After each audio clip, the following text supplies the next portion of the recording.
ئیزنم پێ بدەی زاتی دادپەروەر، با بکەم یادێ لە پیاو چاکەکان ئاوایی گوڵچیەر. ئەوەڵ یادەکەم لە ئاگوڵم حەمە و لە حاجی مەحموو، دوو مەردی مەیدان ڕۆین زوو بەزوو.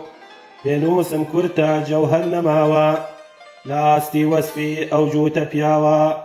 دووهەم یادەکەم لە مام و ئەحمە و لە حاجی محەمە و ئەهلی عیبادەت بە ڕۆژ و بە شەو.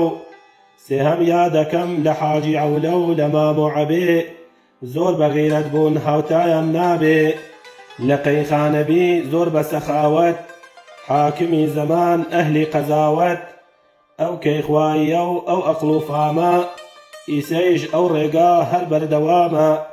لە مەلا جەلال عیلم و عیرفانی، هەڵی گرتبوو پەیام ئاسمانی.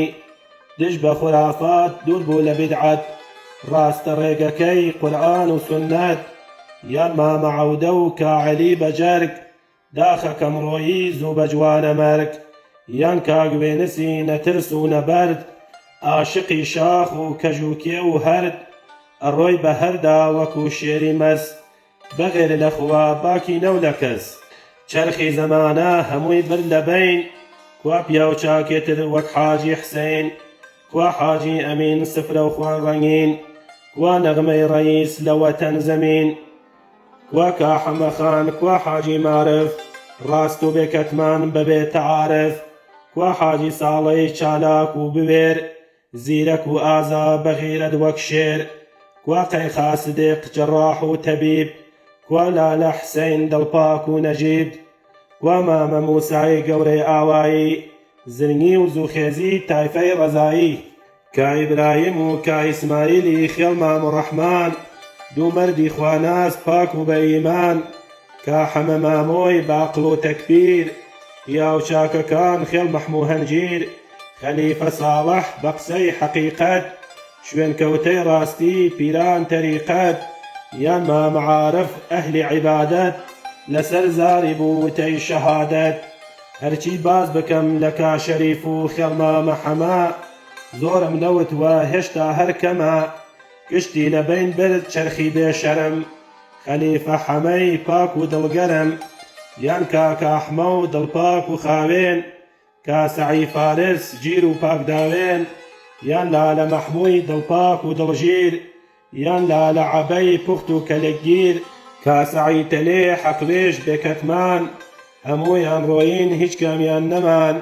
میوەندارێتر وەک لالە حەمە، لەسەر ڕووی دنیا مانەندی کەمە.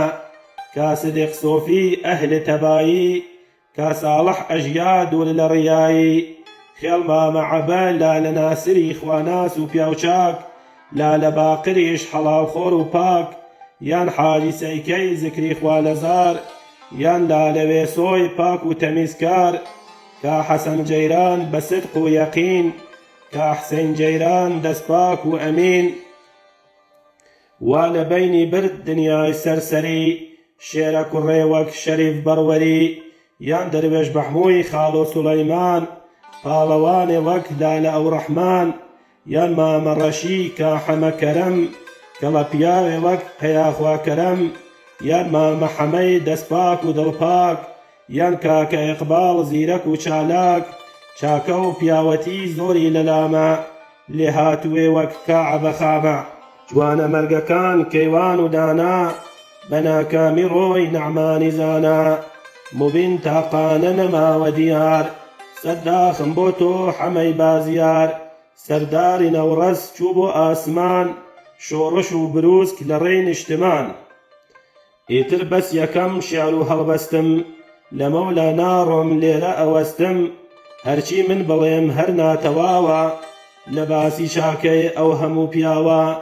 ئەشێ ببورن نەخوێندەوارم، لەمە زیاتر نایتە سەرزارم. هەموومان ئەڕۆین کەسمان نامێنێ، چاکە و خراپە بەجێ ئەمێنێ. قانونی خوایە گشت کەس ئەبێ فەوت، كل نفس ذائقة الموت.